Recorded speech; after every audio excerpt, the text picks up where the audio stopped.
Welcome to MuggleCast 408. I'm Andrew. I'm Eric. I'm Micah. And I'm Laura. How's everybody doing this week? Great. Good. Great. Yeah. Nice. There's not much news to talk about, so I'm asking. Went to the gym this morning. Oh, yeah. I'm amped up. I'm ready to go, Andrew. Good for you. Fitting in. Had some coffee. Working out before MuggleCast. Micah texted me, I'm amped. I'm ready to go. Let's do this. Let's MuggleCast. That's actually exactly how I sounded, too. We are going to continue with chapter by chapter this week, and we are also going to listen to some voicemails. We haven't done that in a while.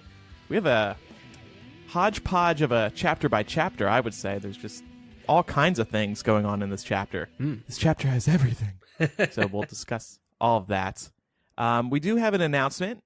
Next week's episode of MuggleCast will be our Crimes of Grindelwald commentary.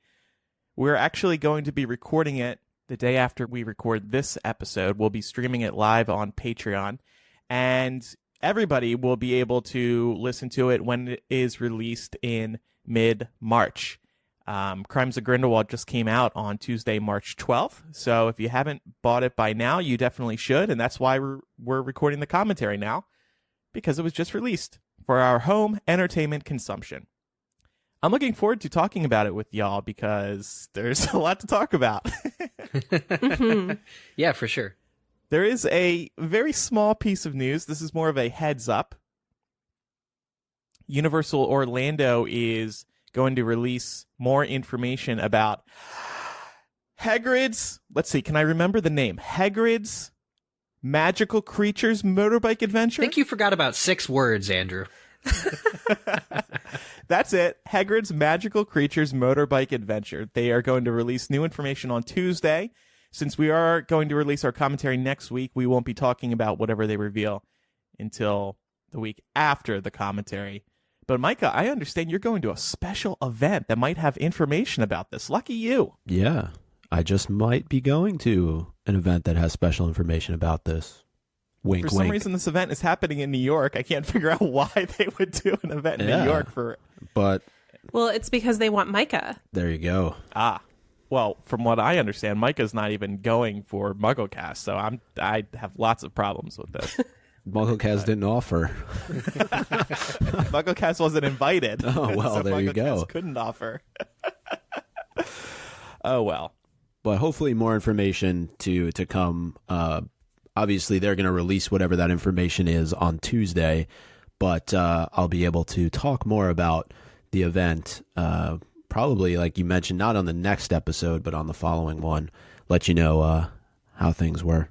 You should tell everybody about MuggleCast while you're there so that we get invited next time there's an event. I'm just going to hand out stickers. Perfect. Oh, yeah. I'm going to be in Orlando next week, not going to Universal, though. So if I was, I would definitely try to climb that fence and check out the construction. That's going to be awesome. Anyway, time for Muggle Mail now. Eric, do you want to read the first one? Sure. Hi, MuggleCasters. Yana from Bulgaria. I came across the fact that Goldstein is a Jewish name, and it got me thinking how Queenie and Tina will be affected by the upcoming Second World War. Now I know they are witches and all, and they can protect themselves, but I just can't ignore how brutal life was for Jewish families during that time.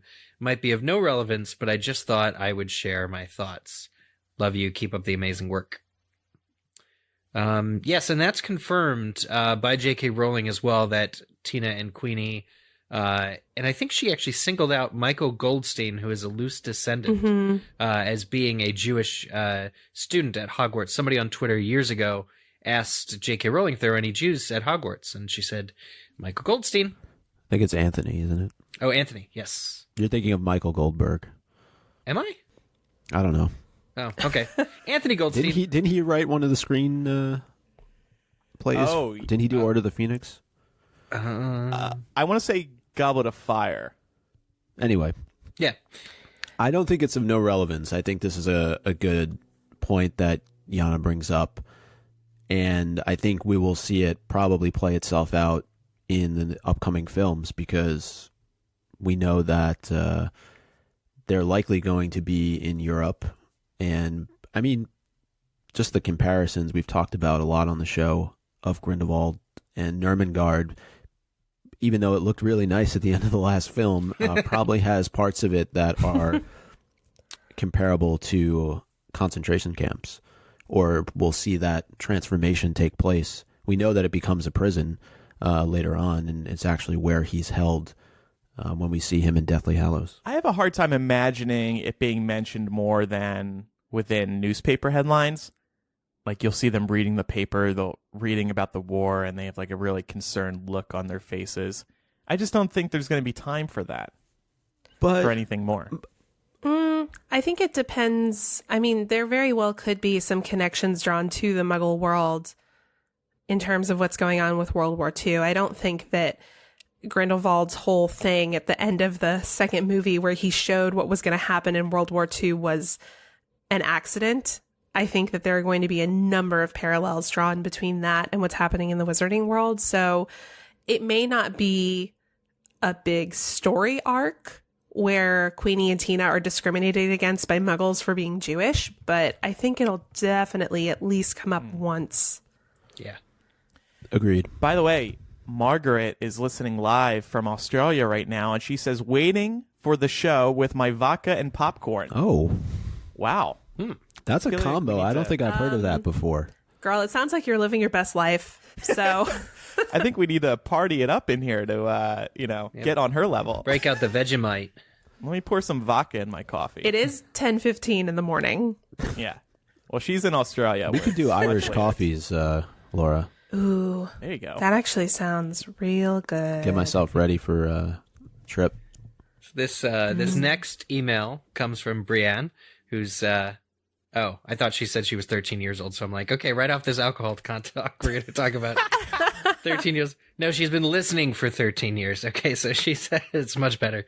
Hey guys, I've been rereading the series after getting jealous of my husband for doing his first reading. I found the following passage at the beginning of chapter 18 of Order of the Phoenix, page 374 in my U.S. edition. Quote, Harry pointed his wand at the bullfrog that had been hopping hopefully toward the other side of the table. Accio! And it zoomed gloomily back into his hand. It turns out it is canon to Accio, a living creature. My guess is Joe said that it wasn't possible as a response to a why can't they just use Accio question. I'm not sure of the exact time and place that she made that statement, though. Here's hoping Fantastic Beasts 3 will resolve a few more of our concerns. Would love to hear your thoughts. Brienne from Chicago. P.S. Welcome back, Laura. Oh, thanks, Brienne. This was a good find. Yeah. I hadn't seen this one mentioned, so that's important to consider. Right. I think J.K. Rowling just needs to get her story straight on this situation. That's all. And No, but Pottermore, seriously. too. They keep changing the answer. Yeah, that's all I want. Just stick with one answer. And by the way, we're gonna listen to a voicemail later in the show that touches on Accio and how Newt may have been able to Accio a Niffler. It doesn't really add to this point, but the voicemail is about Newt possibly being an animagus, and the theories are good. So And just a quick update. I did check. Michael Goldenberg did screenwrite Order of the Phoenix. my apologies. Thank you. But I called J.K. Rowling. I can't keep everything straight. But I got it wrong. I called him Michael Goldberg. Michael Goldenberg. Yeah. Anyway, That was the movie that Steve Kloves. That was the only movie he didn't write. Right. Steve Kloves just needed a break. Yeah. I guess. Yeah. It's also a really good movie. Like, I love the adaptation of Order of the Phoenix, but not everybody does. Final email from Kathy Stevenson. Hi, MuggleCast. Do you think the other Deathly Hallows, the Invisibility Cloak or the Stone, will make an appearance in one of the upcoming Fantastic Beasts films? I wouldn't have thought so, but because Nagini is now part of the story, maybe we'll get a reference to one of them. Oh, and when you talk about the perks of supporting you on Patreon, mention the live stream version of the show. I love it. Thanks for all your hard work. Hey guys, we got a live stream. Yeah, people really like it because they can listen to the show live and interact with us. Like if you tell us that you're drinking vodka and eating popcorn, we read that on air. and support you wholeheartedly. So I do think we are going to probably see the other Deathly Hallows. For one, we saw the stone in Crimes of Grindelwald. It was very brief. Did we? Yeah, Where? it was in Nicholas Flamel's vault. Wait, what? Oh no, Oh, she was talking about the resurrection stone. Oh, right, of course. Cut that out. Okay. I look like an idiot. No. No, it's fine. It's okay, Andrew. We're all wrong sometimes. I think that this is a safe bet, though, to say that we will at least get some sort of reference to the Deathly Hallows, given the fact that Grindelwald was pretty obsessed with them. And has the Elder Wand, or will. Right. And in the promotional material, I think for the first movie, they were just straight up throwing that Deathly... Oh, and in the second movie, they were throwing that Deathly Hallow symbol all over the place. That's right. So probably building up to something there. And we'll discuss this when we are watching the movie together tomorrow. And in one of the desks that Lita looks at in Hogwarts, there is a Deathly Hallows inscribed on the underside. Those transfer students. No, but I wonder right now, we obviously know where the wand is, but who would even have the invisibility cloak or the resurrection stone? I mean, if we adjust timeline a little bit, I mean, even with what we've been talking about in Half-Blood Prince, isn't the stone with the Gaunts? Mm-hmm. Yeah, Marvolo Gaunt has it, and the cloak is with James Potter's father. Presuming the tradition to hand down the cloak from father to son is what happens consistently through that bloodline. You would think so. So there is a chance we see the Gaunts if there is sort of this side mission of Grindelwald to acquire the Deathly Hallows. Maybe. Yeah. But I don't know. To me, that gets even more confusing. Yeah. We will see. I'd like to take a moment now to tell our MuggleCast listeners about a sponsor this week, A Discovery of Witches, a Sundance Now and Shudder original series. Adapted from Deborah Harkness's best-selling All Souls trilogy, A Discovery of Witches is a modern-day love story set in a world where witches, vampires, and demons secretly live and work alongside humans, hidden in plain sight. Starring Teresa Palmer of Hacksaw Ridge and Matthew Good of Downton Abbey and The Crown, Season 1 launched exclusively on Shudder and Sundance Now on January 17th this year. Seasons 2 and 3 have already been greenlit. I'm halfway through my binge watching of the first season of A Discovery of Witches, and I gotta say, I'm enjoying it immensely. The series has an inescapable focus on alchemy, which I find interesting the more I research, and the more we talk about Harry Potter, Fantastic Beasts, and the Crimes of Grindelwald. The chemistry between the leads is palpable, and the supporting characters are interesting as well. Again, this is a show about witches. It's a perfect fit for MuggleCast listeners. And the thing is, you can watch A Discovery of Witches on both Sundance Now and Shudder online streaming services. Let me tell you about each of them. Shudder is a premium streaming video service, super serving fans of all degrees with the best selection of horror and thrillers. Shudder has the largest, fastest growing human-curated selection of thrilling and dangerous entertainment. And meanwhile, Sundance Now offers original and exclusive dramas, comedies, and true crime series, in addition to award-winning movies from every genre, including foreign language and documentary features, all streaming commercial-free. Built on the Sundance legacy and curated by acclaimed filmmakers and cultural icons, Sundance Now is proud to present an extensive array of entertainment for a passionate and intellectually curious audience. Listeners of MuggleCast can choose to receive either a 30-day free trial of Sundance Now or Shudder, and it's completely your choice. And you can catch A Discovery of Witches on both services. Here's how to sign up. Head over to discoveryofwitchestv.com and use the promo code MuggleCast when you choose either Sundance Now or Shudder, and you'll receive a free 30-day trial of either service. Again, that's discoveryofwitchestv.com and use promo code MuggleCast for a free 30-day trial of either Shudder or Sundance Now. Your choice. If you're feeling more like Laura T., who's a big horror and thriller and suspense fan, you might choose Shudder. If you're like me and you have a long list of classic films you can't quite hack down, Sundance Now is probably your choice. Regardless, get a free 30-day trial by entering code MuggleCast. And definitely check out A Discovery of Witches, streaming now on Shudder and Sundance Now. It's time now for Chapter by Chapter. This week we are discussing Half-Blood Prince Chapter 19, Elf Tales. Let's start, as always, with our 7-word summary, and Eric, you will kick us off. Oh, gosh. I wasn't prepared for this. It's always worse That's being the point. the first or the last. person, and I'm Yeah. the last person this week, so I'm not looking forward to it. I'm nervous being the second person because I have to react to whatever Eric starts with. And I only go once, so I'm sitting pretty. And you're pumped up. You should have the most contributions. And I'm right in the middle, so I can just screw the whole thing up. All right, here we go. Quidditch. Takes. Andrew, What? what am I supposed to do with that? Quidditch takes. What was I supposed to do with Quidditch?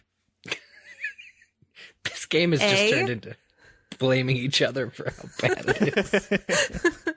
It's tearing us apart. Backseat. Okay. Oh, All right. changing the subject. 2. Love those linking words. Draco's. Activities. Okay. That works. Well done. We did it. We completed a sentence. Hooray. Micah, do you want to start us off? Sure. So, as you mentioned, the name of the chapter is Elf Tales, which I'm not really sure why. But Right. I know. I was thinking that when I was reading it. I was like, wait, nothing. There's no elves till the end. It's kind of punny, though, because Tails and Tails is a thing. They're assigned to tail Draco Malfoy, but it's not spelled that way. It's spelled as though they're telling a tale, which they also don't do. they don't. So. Well, good thing we renamed the chapter. That's what we're here for. So you're saying that it's because they're going to be tailing Draco? That's what I'm thinking. Yeah, they're Oh. two solid elf tails. That they, because to assign somebody to follow somebody is to make them a tail. So Right. That actually makes sense. right, but again, it's very last couple paragraphs of the chapter kind of thing. So, and this is a massive chapter. So I'm actually going to, Eric, let you start things off because you said that 2 really important conversations are happening or have happened kind of off page. Yeah, if you remember the end of last chapter, Ron Weasley got poisoned, was sent to the hospital wing. It was unclear whether or not he would live or die. Kind of an ominous place to leave. And at the beginning of the chapter, we do kind of go straight into the action as far as they're in the hospital wing. A couple of, friends and family are gathered over Ron. But it's mentioned that Harry has already spoken to Dumbledore. And I'm actually a little bit upset because I think that conversation, Dumbledore as headmaster presides over all injuries, all student, matters. And clearly there would have been, if we had seen the conversation where Harry said, sir, Ron has just fainted, here's what happened, and then Dumbledore had to then interview Slughorn about it, we would have, I think, gotten a lot of insight into how Dumbledore feels in general about this latest development. Because this isn't just one, this is now 2 of his students that he's sort of allowed to be injured. And I would have just loved to have seen, the specific questions that he asked Harry. And we do know he's frustrated because of what Hagrid says later Right. about the conversation with Snape. Yeah, so it's just... And what's the other? Yeah. So we're just, deprived of what could have been some very telling conversations. And the other one is the conversation that he's currently having. So as the chapter starts, he's in with Molly and Arthur Weasley. And again, I kind of wonder what that conversation would be like. Like, sorry, Molly and Arthur, I have a policy of allowing students to be nearly killed by Draco while I let him, continue to try and fail to kill me. Like, what exactly is he saying that's going to ease their sorrow or suffering or concerns? Their son is touch and go a few doors over. So I would argue the Weasleys just know that this is life in the wizarding world. They know that crap like this happens. They're just conditioned to it at this point. So, I'm sure they're upset that it happened to Ron, but they also know it's just part of being a witcher wizard. Mm-hmm. It's also another parallel to Chamber of Secrets because, of course, Ginny ends up in danger, and now Ron. Oh, man. Yeah. There's quite a few ties to Chamber of Secrets. We'll talk about those in a little bit. But the chapter starts off with, as you mentioned, Eric, kind of a number of people huddled around Ron in the hospital wing. And Fred and George are there, and they kind of get this conversation going about who could the poison mead have been intended for. Was it Slughorn? Was it Harry? Was it Dumbledore? And I thought it raised an interesting question about Slughorn in particular, because we don't really look at him in this light at all throughout most of the early part of this book. But could he have been a Death Eater, or was he just a target, or sort of a tool that Draco is using in this case to try and get to Dumbledore? I think the Death Eater part of it is very interesting, because if you look back at sort of the history of these teachers that have shown up randomly in each of these books, normally it's to take over Defense Against the Dark Arts. But, Slughorn is former head of Slytherin House. He's Potions Master. Why not the chance that Dumbledore could have misread this whole situation? Well, that's the million-dollar question. Would Dumbledore have misread the situation? That would be a major fault on his part. So I don't think I was considering that when I was reading this for the first time. Yeah, what I also like, too, is I feel like Slughorn is sort of, as a character, representative of a shift in terms of Slytherin representation. Up until this point in the series, we're sort of conditioned to believe all Slytherins are just bad. They're just bad. They're bad people. And then we meet Slughorn, and he has this, level of he's very eccentric, right? And he definitely uses people. He collects people, like prizes, but he never comes off as an inherently evil person. And it's interesting because, of course, later down the road, of course, in Cursed Child and then in Fantastic Beasts, we see representations of Slytherin characters who are just normal people. So I kind of like his placement at this point in the series. He's a bit of a question mark. I do like how, Micah, you pointed out, most of the people Dumbledore brings into the school don't have Hogwarts' best interests in mind. Though historically that has not been the case. Quirrell, Umbridge, Lockhart even, they're in it for themselves. Mad-Eye Moody was obviously not even Mad-Eye Moody. So I think it's fair to ask if Slughorn was really a bad guy, but knowing his shock at the poisoning, the instance of the poisoning in the last chapter kind of makes my mind, when I'm reading this, go, nope, that can't be a thing, because he's genuinely surprised that something happened with Ron. Right, but Hermione makes a very interesting point that if the person who was responsible for this attack knew anything at all about Slughorn, and Dumbledore was in fact the target, or even Harry was the target, they would have known that Slughorn would have kept something like this for himself. Right. Just because of, as you say, right, he enjoys these types of things. But her exact line was, then the prisoner didn't know Slughorn very well. And that, to me, was a big clue about Draco, because Draco has not been thinking anything through. Yeah, totally. Well, I think it's just representative of yet another half-hearted attempt. Mm-hmm.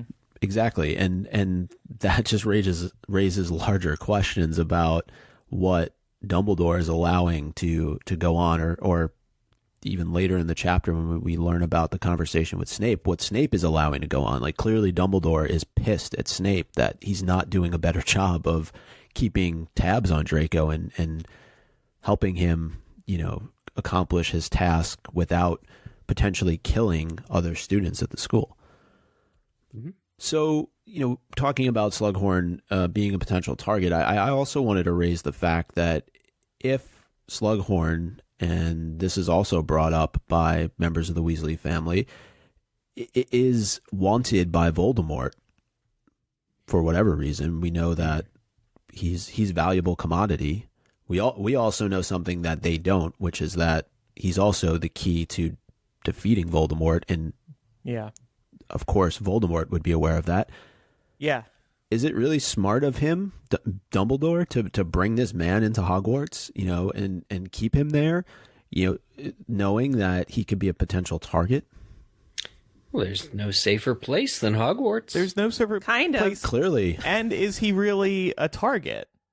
I mean, Ginny brings up this point, and as a reader, I thought this one made the most sense because, like what you're saying, we know that Tom and Slughorn had these very important discussions about Horcruxes. And you can completely imagine why Voldemort wouldn't want Slughorn sharing more of this information. He must be up at night. Does Voldemort sleep? He must be up at night wondering if Slughorn is sharing what he once told young Tom. Wasn't that why in the chapter called Horace Slughorn at the beginning of this book, when Harry and Dumbledore go to find him, that he's in hiding, is because the Death Eaters are trying to recruit him. And by recruit him, I always assumed it just meant they're just trying to get him so they can kill him. Like, Voldemort himself would not really allow Slughorn to live, I don't think, if he found him. But Slughorn specifically says that the Dark Wizards have been tailing him. So, more tails, everybody. Doesn't that compromise the safety of Hogwarts, though? Well, see, Hogwarts is the vault that they can't get into. So I think that's Dumbledore's thought process too. Like, I have to have this man where I can watch him. He may have dubious morals, but at least then the rabble, the everyday people who are trying to get at him, won't be able to. And Voldemort, even if he wanted to kill Slughorn, would not necessarily mount a full-on offensive to where Slughorn is located if Slughorn's at Hogwarts to go get him. That's fair.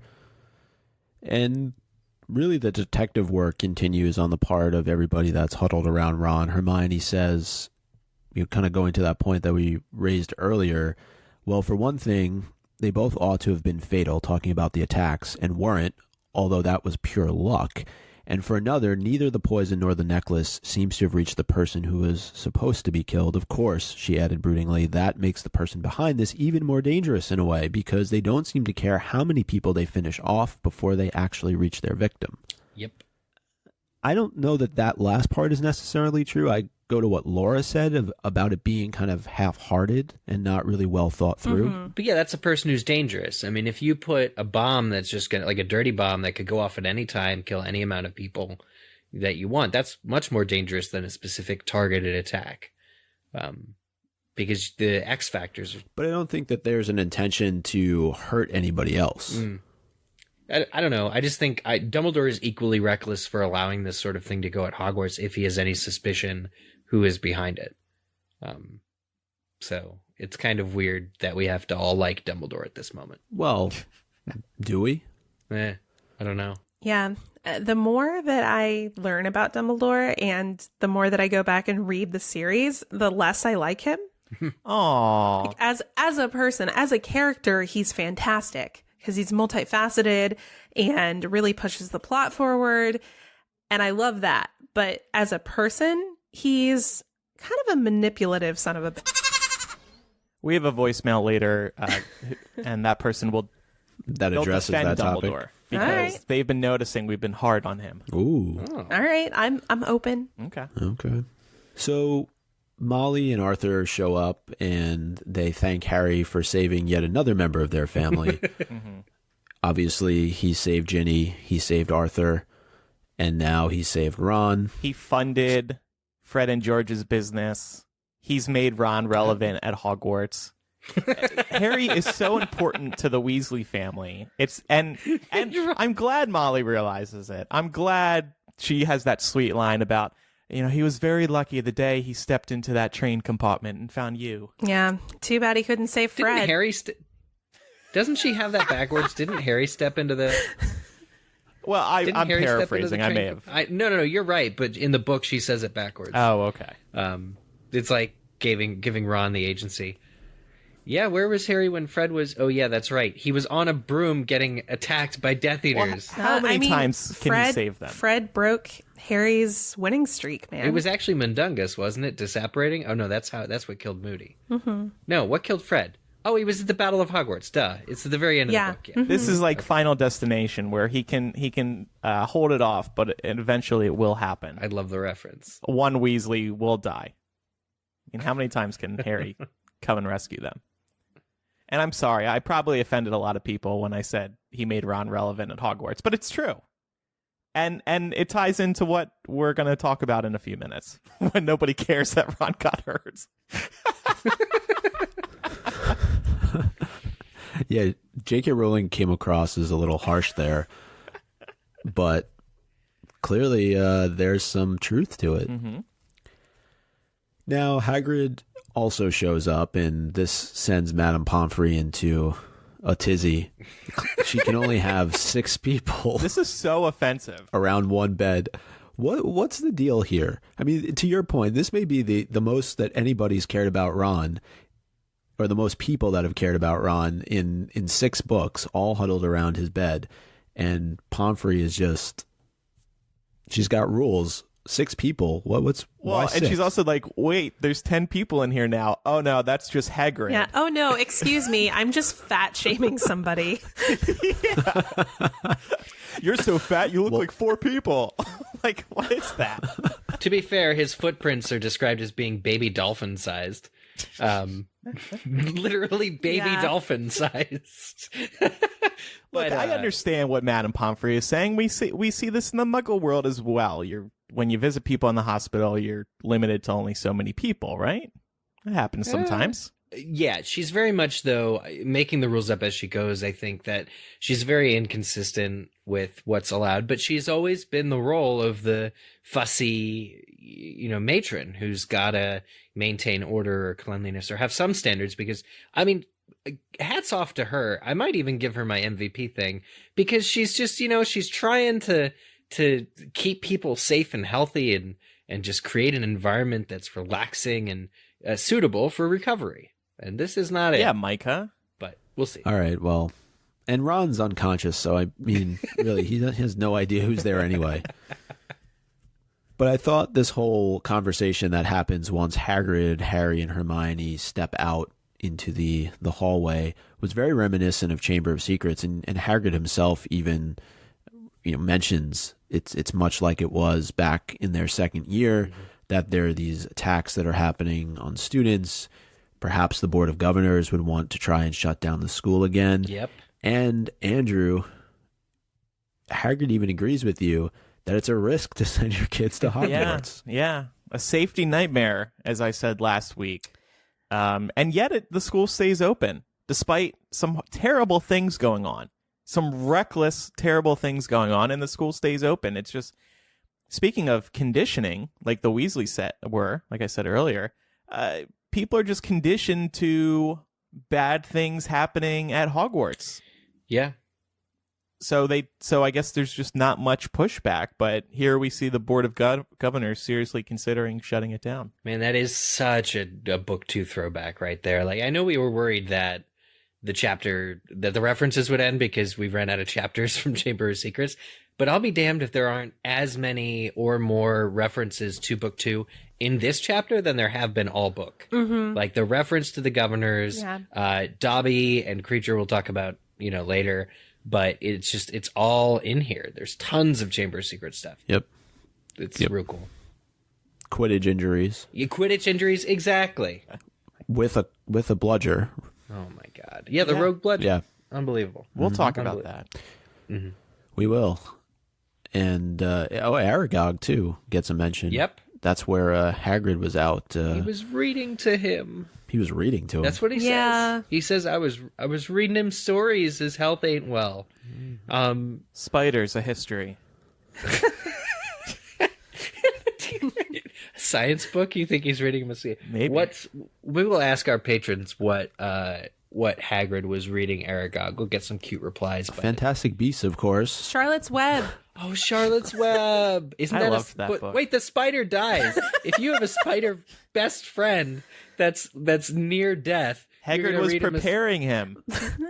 But the ending it's positive because Charlotte's hundreds of thousands of children live on after her. Oh, wait, then that's super relevant.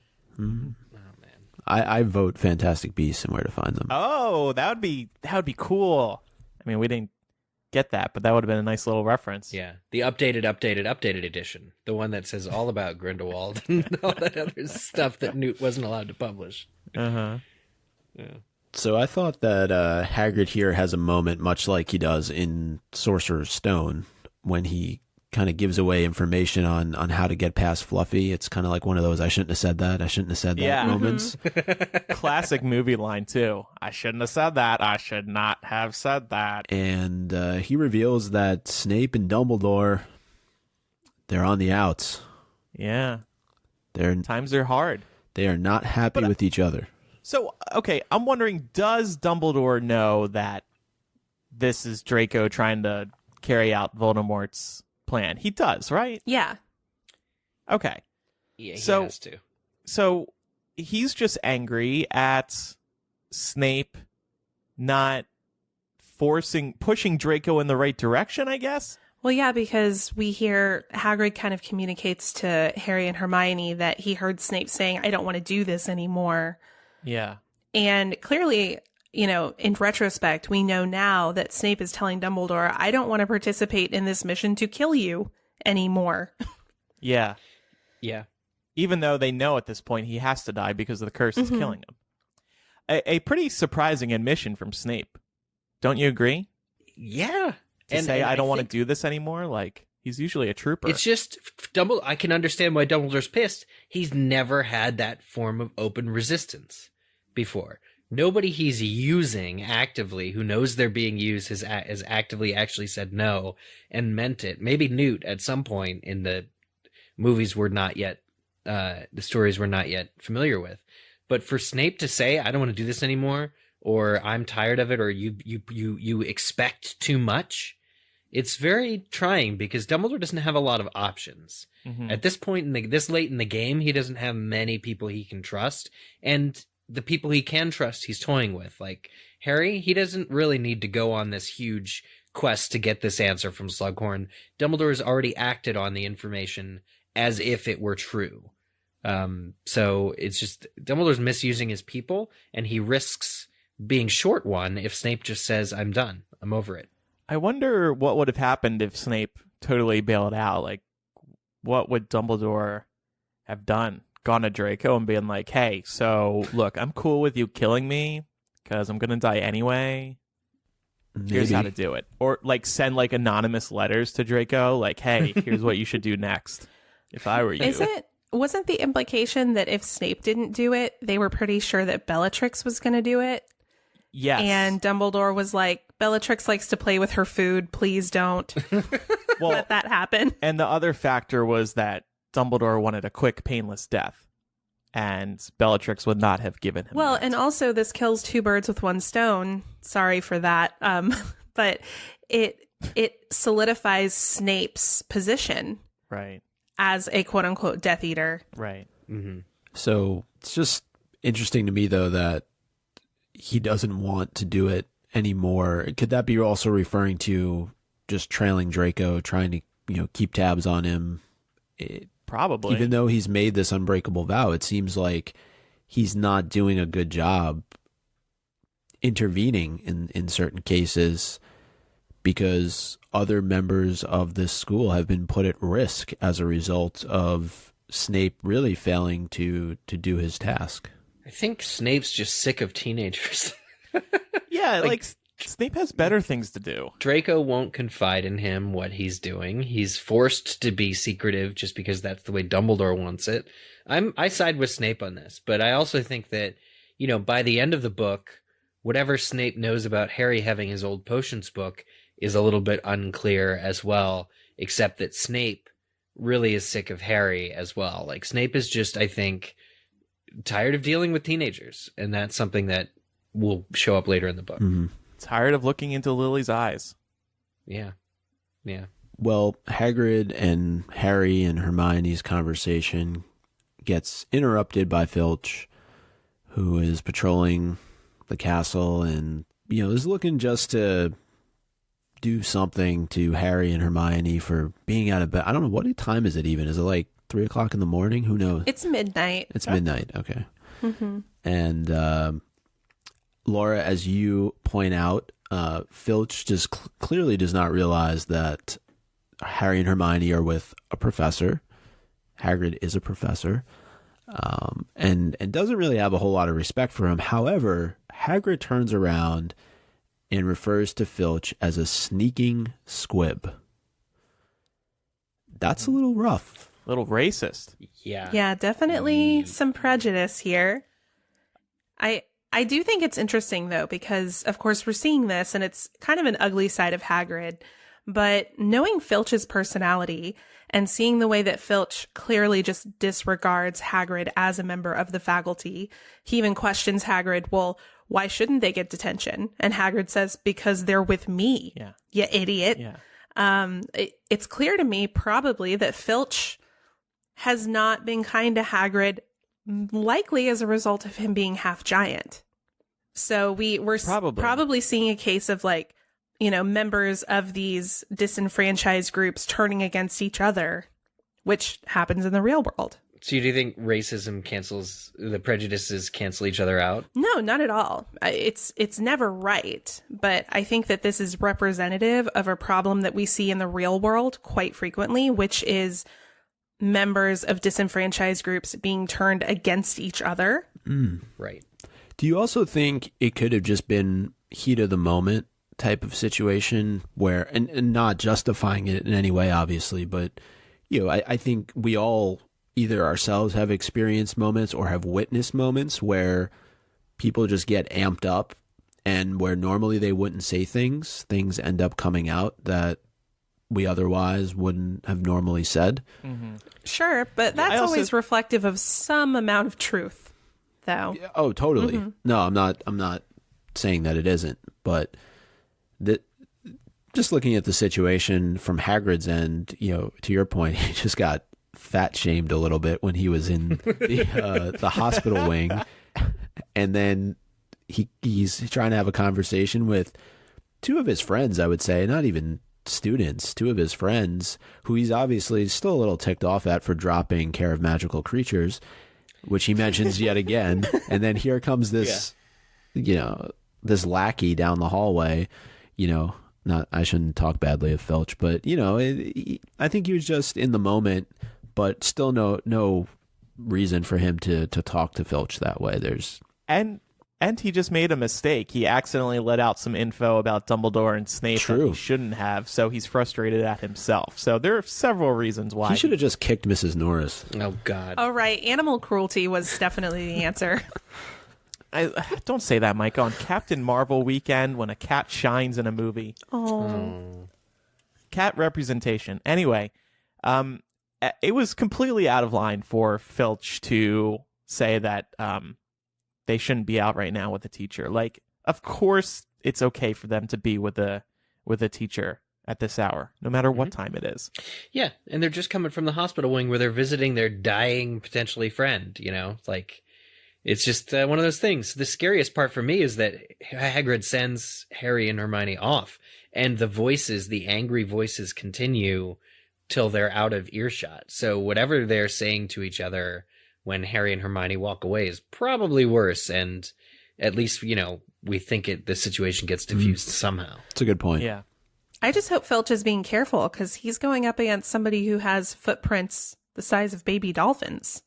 Hagrid could take him. Hagrid could body slam him. Filch would be dead. Madame Pomfrey could not grow back those bones. We spoke about Ron a few minutes ago, and it's noted in the chapter, as we said, that people aren't very concerned about what's happened to Ron. It's played off as not very severe because there was a teacher present, so people thought, oh, it may have just been a classroom accident, no biggie. I also think it might just be people going, oh, there goes Ron screwing up again. I don't think so, because these kinds of accidents actually do happen really frequently at Hogwarts. Well, exactly. So that's kind of, I can see why people would be like, oh, yeah, sometimes you just get poisoned. It's just a reminder that Ron is very irrelevant, and he has no other friends except for Ron or Harry and Hermione normally. And Harry's the only reason he's remotely interesting. Sorry. Okay, I disagree. Also, Harry, Ron, and Hermione, they're like this very insular trio. Realistically, the three of them don't have too many friends apart from each other. So, also, I think Ron's relevant because he's representative of a couple of really important themes. First of all, he is representative of economic disparities that exist in both the Wizarding world and the Muggle world, in which rich people are rewarded by becoming richer. And he's also representative of the fact that you can undergo development in terms of your prejudices and overcome them, as he does by the end of the series. With house elves. Exactly. Yeah, I guess. Ron is relevant. Hashtag Ron is relevant. I'm just trying to rev people up. More subtle. He's trying to get right. people to actually email the show, right? Yeah. Since Yeah, you convinced me. Weasley is our king. No, well, Andrew, what we have to do, we have to turn this into a feud. It's got to go week to week. We got to amp people up. I'm like missing next week. Everybody's like, oh Yeah. my God. Laura and Andrew fell apart over Ron. Yeah. Oh, man. We're not really doing a commentary episode. It's just the fallout from this one. I know. It's too harsh. I'm like Yoko Ono. I'm just coming in and breaking up the band. Oh, man. Please don't.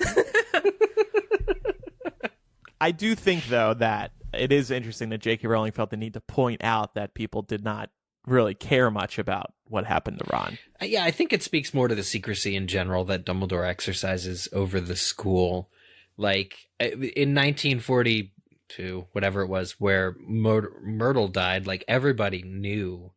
Like, there was this not this concentrated air of, you know, fogging it up what really happened. Pretty much everybody knew that Myrtle Warren was killed.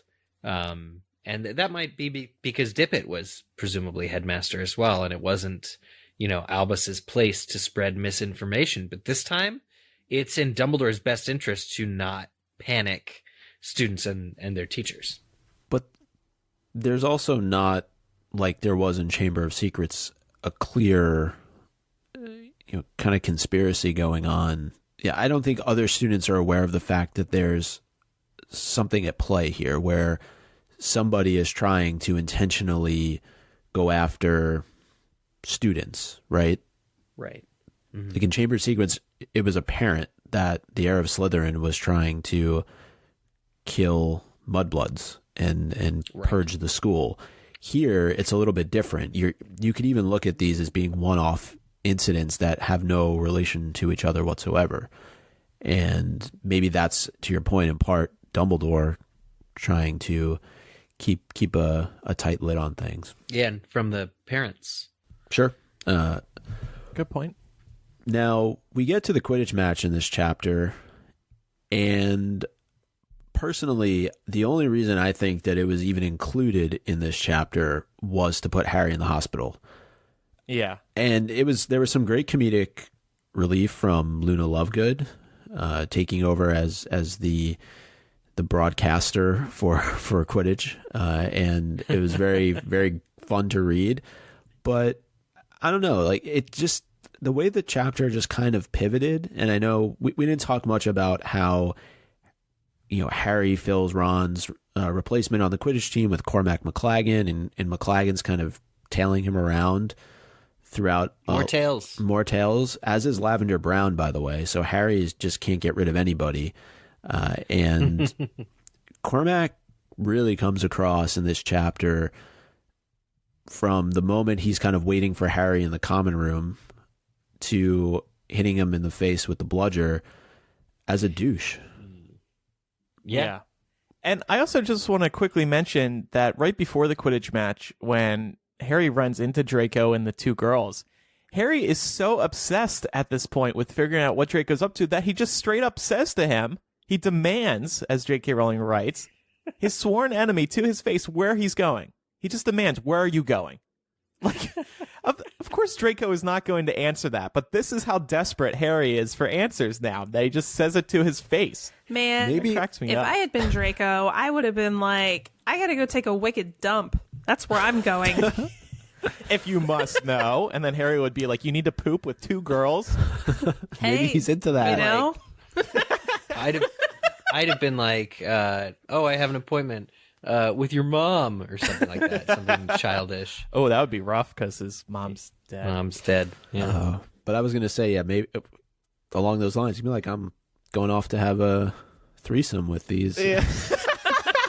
I was going to say that, but I didn't want to take it there. They're This is a underage. family-friendly show. They're underage. I don't know why they pick 11-year-old girls to turn into, first of all. by the way. And I think next chapter, Ron even says like, I swear they're getting smaller. It's just so funny that, Crabbe and Goyle are big lurky boys. Well, who is the one that blushed at Harry, though? That's the real question. Anyway, we'll talk about, because that's actually the beginning of next chapters, the very beginning. So we'll reserve it for there. I would say for now, the Quidditch match, like you're saying, Micah, like Cormac really shows his true colors, and any doubts that I may have had as a reader that Hermione did the wrong thing earlier in getting Ron the position is wiped away. Cormac keeps telling the other players what to do and how to do it. And this isn't just practice anymore. This is the game. He cannot stop his own ego from forcing him to commentate on all the other players that he's not doing, a good job himself or even focusing on the game himself. And it's ridiculous because even when he has a good idea, his ego is just so overpowering, and the score speaks for itself. It's like 320 to like 40 or something ridiculous. Like Cormac can never be allowed to play Quidditch ever again.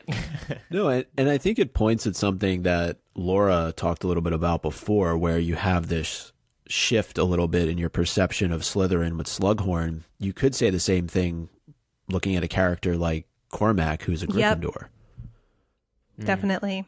Definitely. But yeah, just the idea that they're playing this sport where you can bat these heavy balls at people for the purpose of hurting them.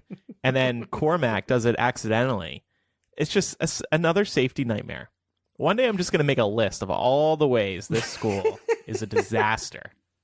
What would you prefer be the school sport? Gobstones or chess? Wizard's chess? Maybe, how about Quidditch, but with lighter balls? Like, do we have to hit them at other people?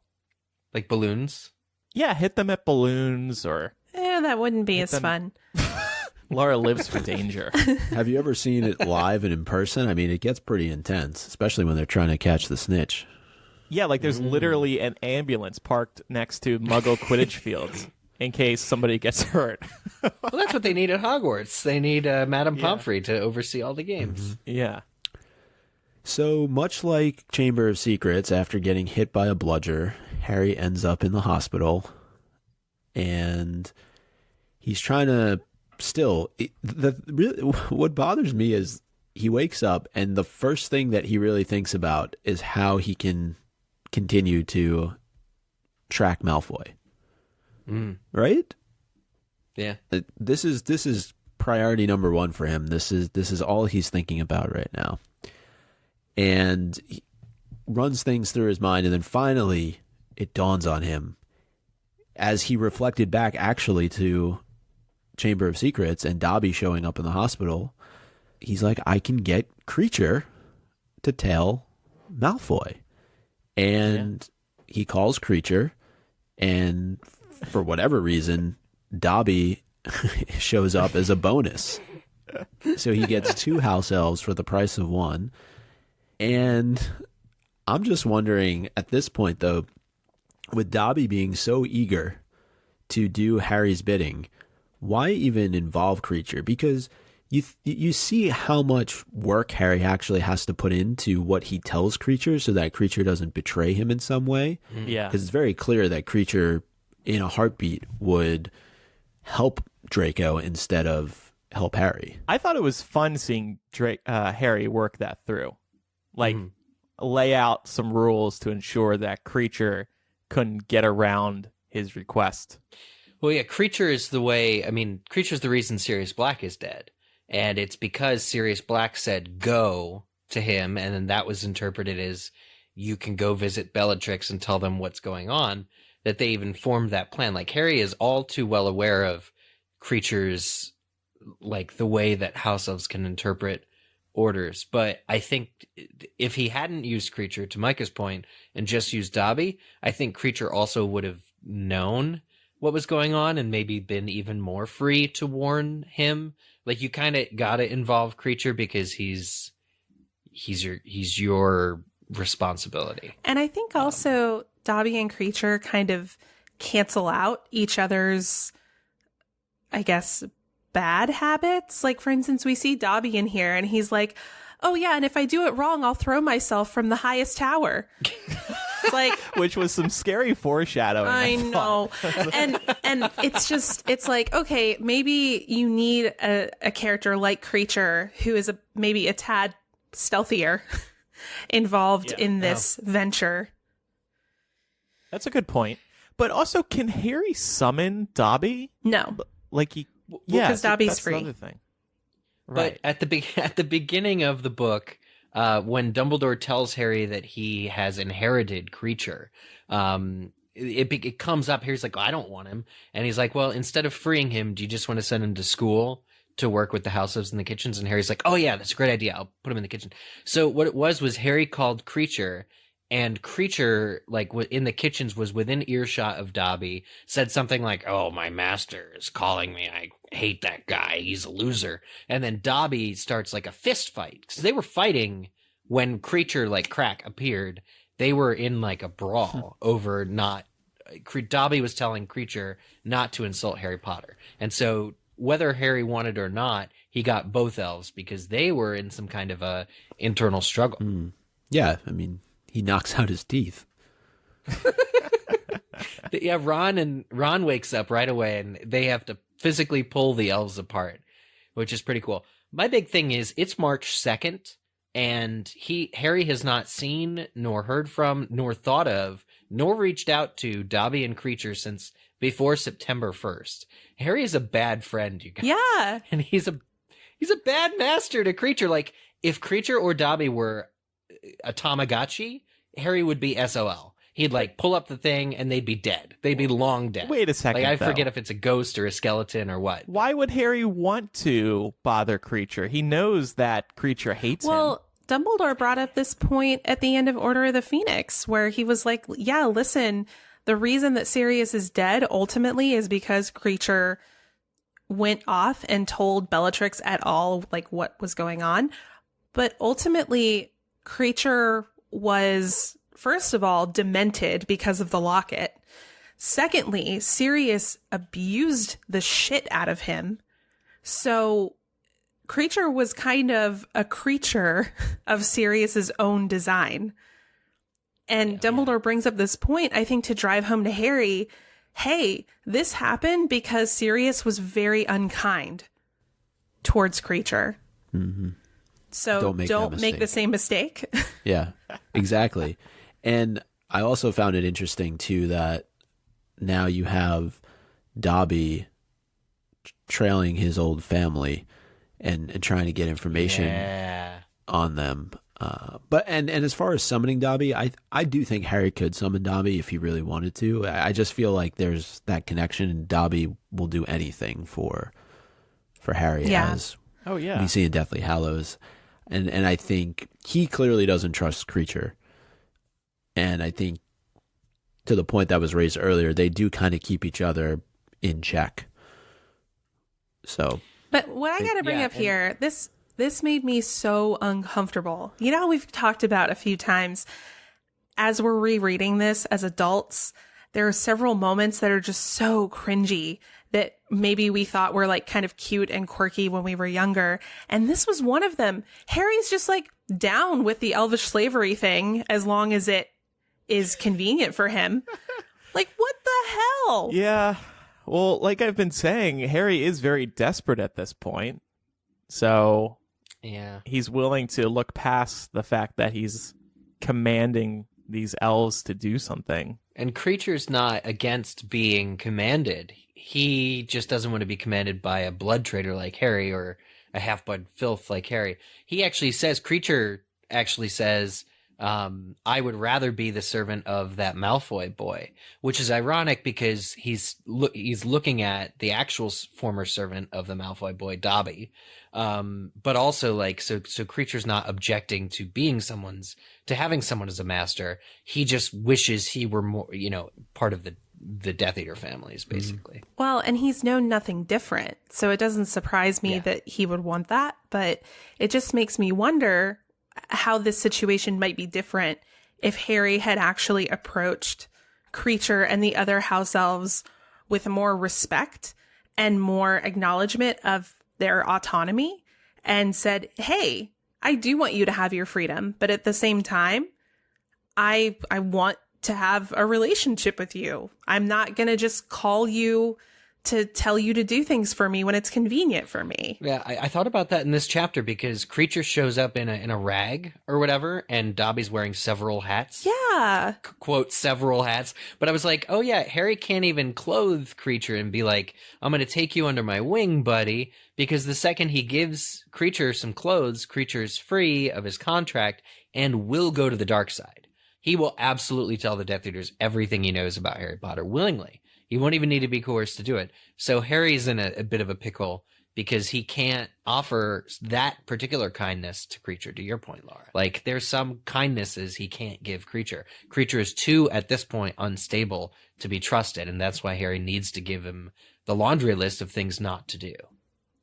But it is a tough situation. This is all Sirius and Regulus's fault. This is all their fault. Well, and their parents for raising Kreacher in the way that they did. Yeah. With the set of values. Okay, we're about to continue chapter by chapter with connecting the threads, but first, this week's episode is also brought to you by Robinhood. They are an investing app that lets you buy and sell stocks, ETFs, options, and cryptos, all commission-free. While other brokerages charge up to $10 for every trade, Robinhood doesn't charge any commission fees, so you can trade stocks and keep all your profits. Plus, there's no account minimum deposit needed to get started, so you can start investing at any level. The simple, intuitive design of Robinhood makes investing easy for newcomers and experts alike. View easy-to-understand charts and market data, and place a trade in just 4 taps on your smartphone. You can also view stock collections, such as 100 most popular. With Robinhood, you can learn how to invest in the market as you build your portfolio. Discover new stocks, track your favorite companies, and get custom notifications for price movements so you never miss the right moment to invest. Robinhood is giving listeners of MuggleCast a free stock like Apple, Ford, or Sprint to help you build your portfolio. Sign up at mugglecast.robinhood.com. Again, that's mugglecast.robinhood.com.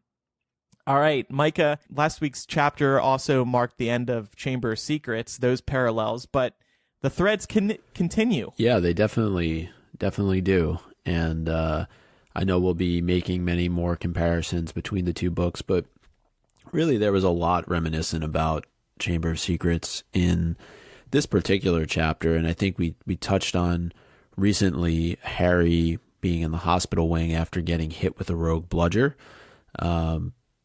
Courtesy of McLaggen, and of course in Chamber of Secrets he ends up in the hospital wing courtesy of Dobby, and I don't think any surprise that Dobby shows up yet again in this chapter when Harry's in the hospital wing. So a nice tie back there with those two incidents.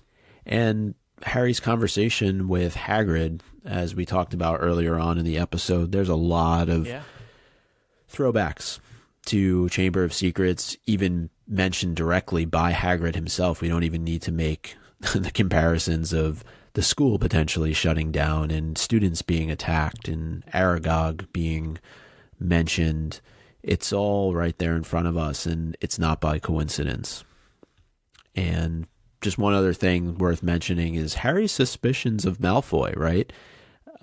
They're pretty rampant in both books, at least initially on the part of Harry, and he's definitely suspicious of Malfoy in this book. Yeah. Yeah, just this time Malfoy is up to something. Exactly. And we mentioned the young ladies that are with Malfoy in this chapter. They're using Polyjuice Potion. And, of course, Harry and Ron transform into Crabbe and Goyle using Polyjuice in Chamber of Secrets. So there's probably a whole lot more, even some that our listeners are able to catch on to that we don't. But it's always fun making these connections between the two books. Nice catches. Thanks. I appreciate that. I'm glad you enjoy it. You are clearly a pro at it. So MVP of the week, I'm going to give it to Harry for making the Weasleys relevant again. Thank you, Harry. Wow. I'm going to give it to Dobby for knocking out Kreacher's teeth. I'm going to give it to Luna for obvious reasons. She has to just keep being herself, and the audience will love her. And I'm going to give it to Hagrid for providing conveniently placed plot leaks. It does. She has to just keep being herself, and the audience will love her. And I'm going to give it to Hagrid for providing conveniently placed plot leaks. It does give Harry some hope. It's the one ray of hope this whole chapter that he has. That the cards are falling. What is Harry hoping for? That the House of Cards is falling? Because, Harry's actively rooting against Dumbledore at this point, I think. Or against Snape, at the very least. Yeah. Yeah, he is frustrated. Rename the chapter now. We said at the start that Elf Tales isn't a good one for this chapter, so let's fix that. Mine is Half-Blood Prince chapter 19, Safety Nightmare part 3734. Mine is Harry Potter and the Half-Blood Prince chapter 19, Back on the Ward. Mine is Harry Potter and the Half-Blood Prince chapter 19. Oh yeah, I have a house elf. And I'm going to exploit him. And mine is inspired by a Ramones song, Harry Potter and the Half-Blood Prince, Chapter 19, Beat on the Brat with a Baseball Bat. Oh, how fun. She has to just keep being herself, and the audience will love her. And I'm going to give it to Hagrid for providing conveniently placed plot leaks. It does give Harry some hope. It's the one ray of hope this whole chapter that he has. That the cards are falling. What is Harry hoping for? That the House of Cards is falling? Because, Harry's actively rooting against Dumbledore at this point, I think. Or against Snape, at the very least. Yeah. Yeah, he is frustrated. Rename the chapter now. We said at the start that Elf Tales isn't a good one for this chapter, so let's fix that. Mine is Half-Blood Prince chapter 19, Safety Nightmare part 3734. Mine is Harry Potter and the Half-Blood Prince chapter 19, Back on the Ward. Mine is Harry Potter and the Half-Blood Prince chapter 19. Oh yeah, I have a house elf. And I'm going to exploit him. And mine is inspired by a Ramones song, Harry Potter and the Half-Blood Prince, Chapter 19, Beat on the Brat with a Baseball Bat. Oh, how fun. What's the Ramones song? Beat on the Brat. Can you sing it? Dumbledore. So I would like you guys to ponder that one over. I think it's a very good possibility. All right? Thanks again. Bye. So I think the big question is, how did that phoenix get to Grindelwald's lair? Because we don't see it flying in at the aid of Credence. We're not really given the impression that it showed up just because Credence is there. So I hesitate to think that is actually Fawkes. That said, I do feel like Fawkes could be showing up at some point in this series. Well, I mean, Credence, I thought, carried the bird with him to Germany or Austria because he has the bird earlier in the film. He when he's with Nagini in the empty flat at the top of the building, he's petting a little baby bird. I think that Fawkes has found it. I think it is Fawkes. I think Fawkes has found his way to Credence to aid in him. And the only difference is that Grindelwald kind of casts that spell that makes him grow, into a big phoenix immediately rather than through time. So I think it is Fawkes. I kind of took that as canon from the get-go. Huh. Okay. Yeah, you know what? I misremembered that end scene. I thought Fawkes was that Phoenix was just there, but now I'm playing it back and I see what you're saying. I don't know though. You still wonder. I mean, are we saying that's the origin of Fawkes? That'd be pretty crazy. It's a weird origin of Fawkes. Yeah, it's unclear why a lot of that happens off screen, and in order for this to work, Credence would have to be a Dumbledore. Yeah, and I was going to say, I mean, I wouldn't be surprised just based on the fact that they did make Credence a Dumbledore, at least as far as we know at this point. So them making him Aurelius Dumbledore makes the idea that could be Fawkes somewhat more plausible, just because it's well, why not? And what if another reason Albus Dumbledore feels so close to Fawkes is because it's a memory of his brother? Because Credence has to die at some point in this series. Otherwise, he probably would have showed up in the Harry Potter series at some point. Aurelius Dumbledore, if he is a Dumbledore. Yeah, the only thing here that troubles me is that it's said that Phoenixes are only loyal to those who they connect with, right? I'm paraphrasing, but I couldn't see like the transfer of Fawkes to Albus. We were told, I believe, and I can look this up, that Fawkes was only Albus's. He was never anybody else's. That's all we know. But we don't know where he was before Albus Dumbledore. And who are we to say that he only came into existence with Albus? But he leaves once Dumbledore dies. It's not like he goes to Harry or you know, or maybe it's like staying within the family. But I just feel like the Phoenix's loyalty is only to that person. It's not to anybody else within the family. Maybe Fawkes was just done with Dumbledore's after Albus died. He's like, you know what? I can't handle all these losses anymore. I'm out of here. Right. but yeah, Mike is saying so he would have just stayed with Credence and then flown away once Credence died. Exactly. But Phoenixes are immortal creatures. So presumably. We hear time and time again, though, that it's a family legend, that they stay in the family, not that they stay with a particular person in the family. Well, maybe it's one Phoenix per member of the family. I'm not sure. Maybe also Dumbledore absorbs some of Credence's like lifeblood, like the rest of Credence. Like Credence gets grievously injured, and then Dumbledore just absorbs the rest of him alchemically or so, and then that's why Fawkes stays with Albus, because he's still Credence in some way. Did we look for Fawkes in the credits? That would confirm. Or in the script book. No, it's not mentioned there. We definitely would have caught that. Let's listen to another voicemail.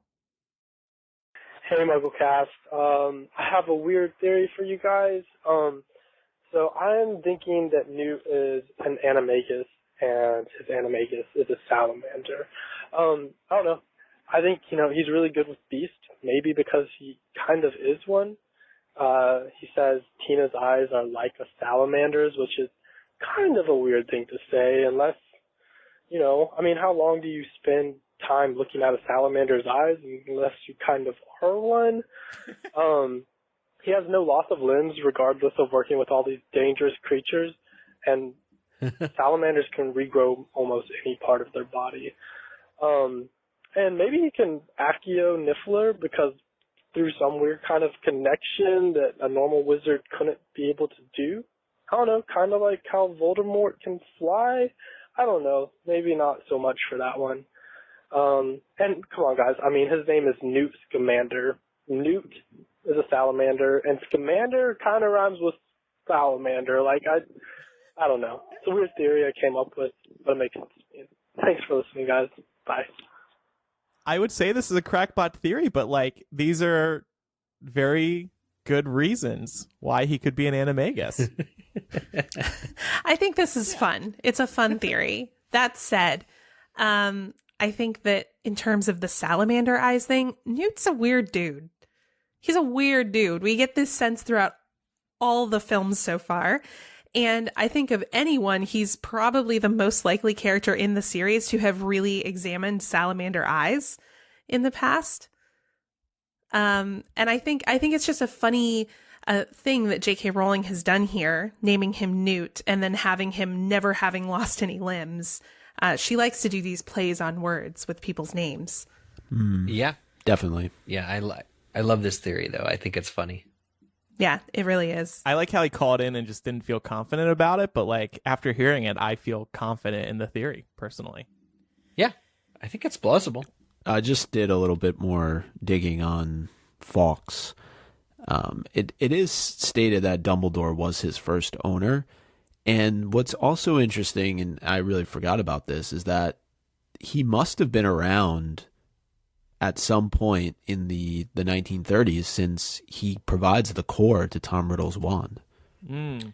Oh, whoa. I've done some reading on Fawkes too, though, and I don't know if I've seen that we didn't know what happened to him before. What was going on with him before Albus? So I still think he could have been with Aurelius at the end of the movie. Wait, you're right. How does Fawkes become available for Ollivander to use in his wand that Tom Riddle gets?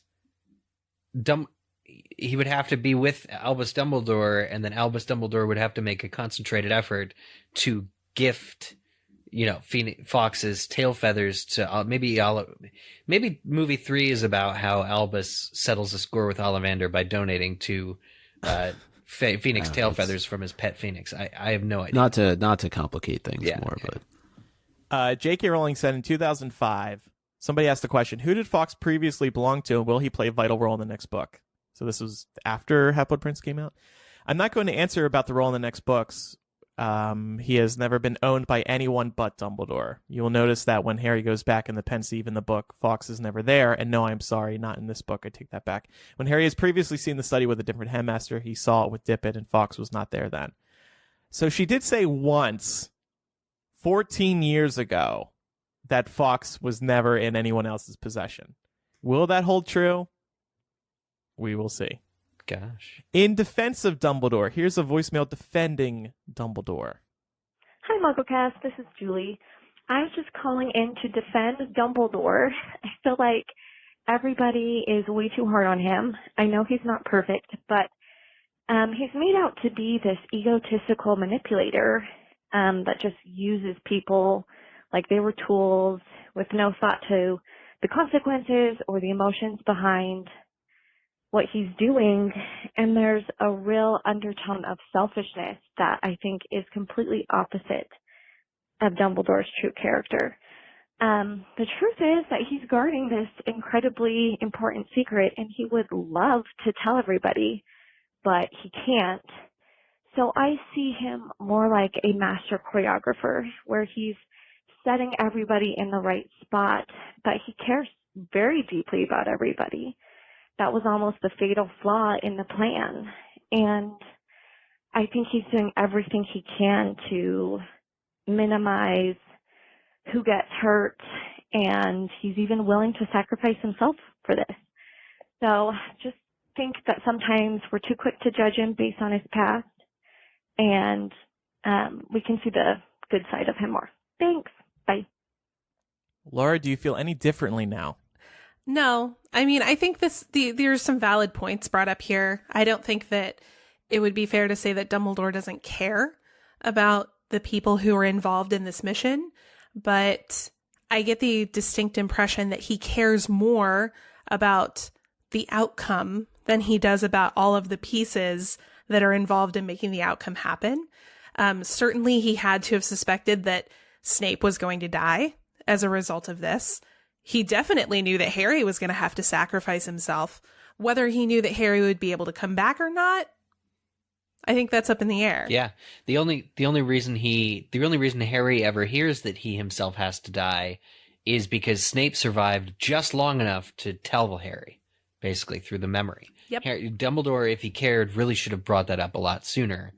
But were there any other options? Harry had to do it. So can you blame Dumbledore if there was no other way to defeat Voldemort? No, but to tell him. I'm saying Dumbledore didn't tell Harry. And if that information very well could have died with Snape. Dumbledore left too much up to chance.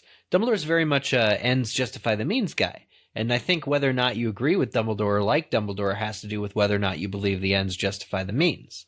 Dumbledore's in an impossible position. No one would disagree.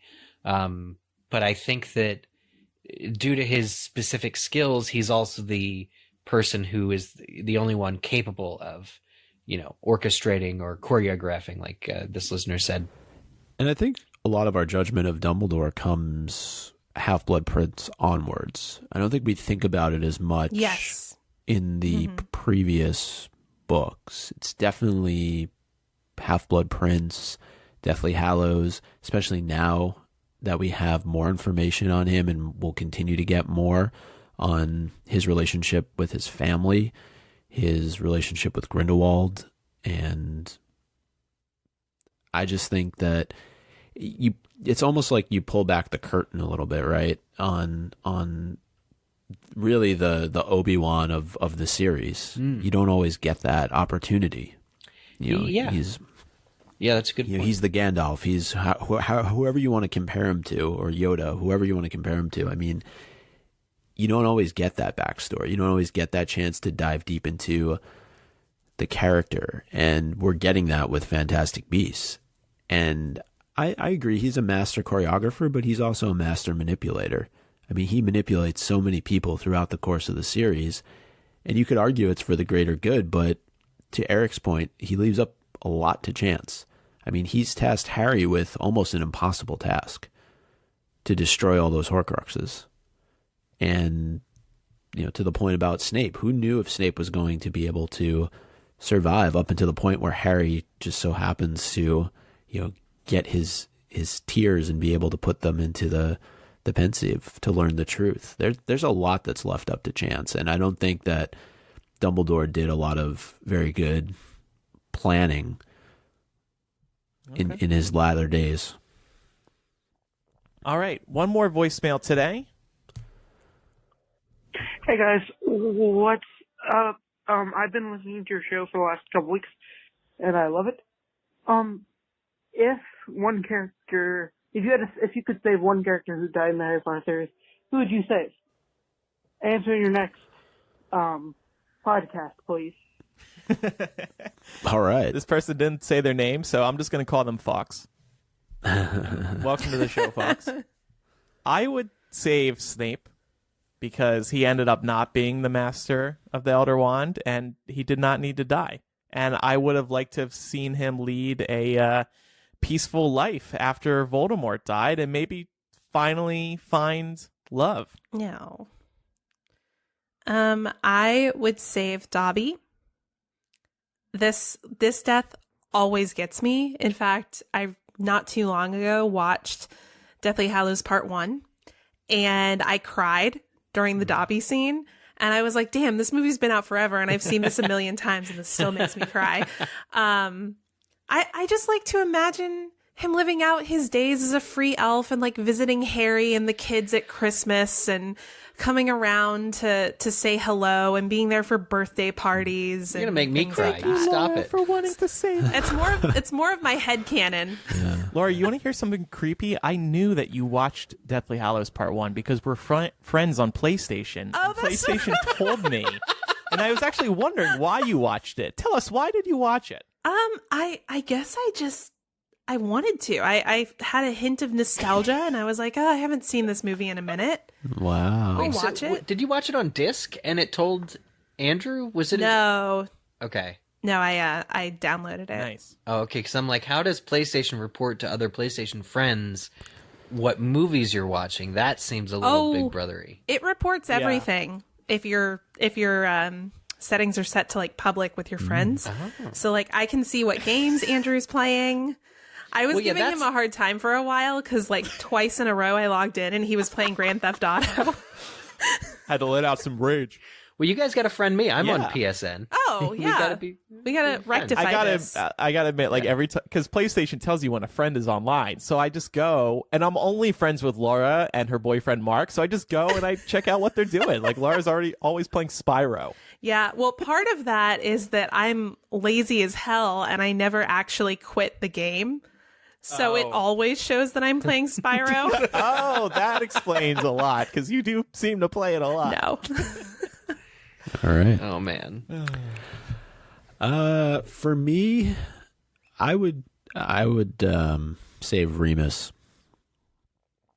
I think that he's one of the first real father figures to Harry in the series, and I think is obviously a strong tie to his past, and really is the one who teaches him the foundation of defense against the dark arts, which becomes critical to Harry moving forward. And I would also say, just because he has a son, too, later on in the series, who I know J.K. Rowling has talked about, sort of bringing the series full circle, and with what she did with Remus and Tonks, but also just, to have Remus there, Harry loses pretty much all of his father figures and all of his mentors, in the series, and I think to have Remus there would be good. So Yeah, that was a hard and to give one. Teddy his father back.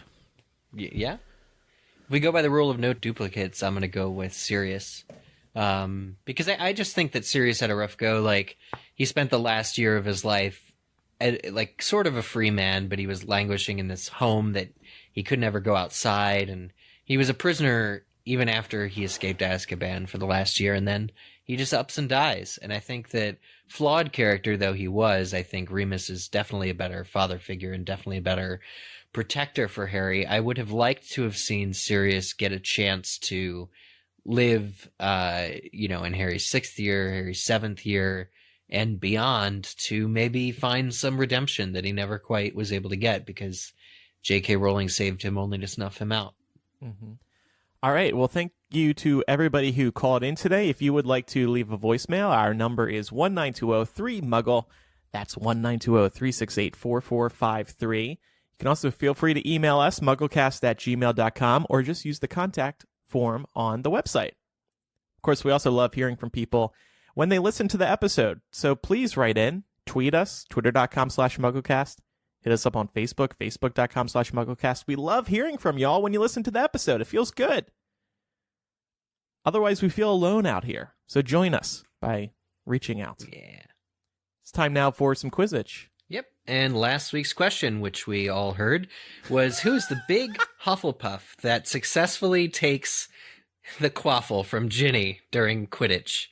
And as a hint, Luna cannot remember his name. You know who did remember his name, guys? Potter Hobbit over on Twitter, who said, "No book needed, just remembered the odd name." The answer, of course, who can forget this big Hufflepuff? Cadwallader. Cadwallader is his name. It's not Bibble. It's not Buggins. It's Cadwallader, and McGonagall corrects Luna when she can't remember. Congratulations to all of our winners who submitted the answer over on Twitter. Brock G, Kim Van Wyck, Kate, Fluffy McNutters, who said that Bibble and Buggins sort of sound like Bilbo Baggins, Dumby the Bumblebee, Sarah D, Leaf, Count Ravioli, Sarah A.K. Weensy, Karen, and Vaping with Dad, who says that Cadwallader is his favorite character in the Harry Potter series. That's bullshit. Aside from Yaxley. They just want attention. Yeah. And they got it. I like the Dumby. What was it? Dumby the Bumblebee. That's a Dumbledore reference, right? Yeah. Well, Dumbledore's name in French means bumblebee. Ah. And Albus is Latin for white or pure. Yes. So this next week's question is in there. It's again, we're going to the future chapter that we're going to be reading on the next chapter episode. But who is the Defense Against the Dark Arts teacher at Hogwarts when Lord Voldemort was in school? Ooh. And that answer can be found in the next chapter of Half-Blood Prince. Submit your answers to us over on Twitter at MuggleCast using hashtag Quidditch. Yeah, read along with us. It's a good excuse to read along. We will get the answer to that question in 2 weeks because next week is our Crimes of Grindelwald commentary. We hope you join us for that. Grab your digital copy, grab your physical copy, and watch along with us. It'll be a lot of fun because there's so much happening in this movie, and we will try to discuss all of it. Though, like I've said, I think we might need 2 commentaries to discuss everything that we see. But we'll have a lot of fun doing that. We would appreciate your support over at patreon.com/MuggleCast. We will be sending out more signed album art this year. We're going to do it again because we have new album art. We're also working on a new physical gift that will go out to all patrons who are at the Dumbledore's Army level or above. We're also running a new giveaway. We're giving away copies of Crimes of Grindelwald, the physical edition. So you can still pledge and be eligible to win. All you got to do is briefly fill out an entry form. That is for those who are at the Slug Club level. And speaking of the Slug Club level, we will have a guest on in the next couple of weeks, one of our listeners. So thanks, everybody, for listening. As always, we really appreciate you listening and your support. I'm Andrew. I'm Eric. I'm Micah. And I'm Laura. See you all next time. Goodbye. Bye. Bye.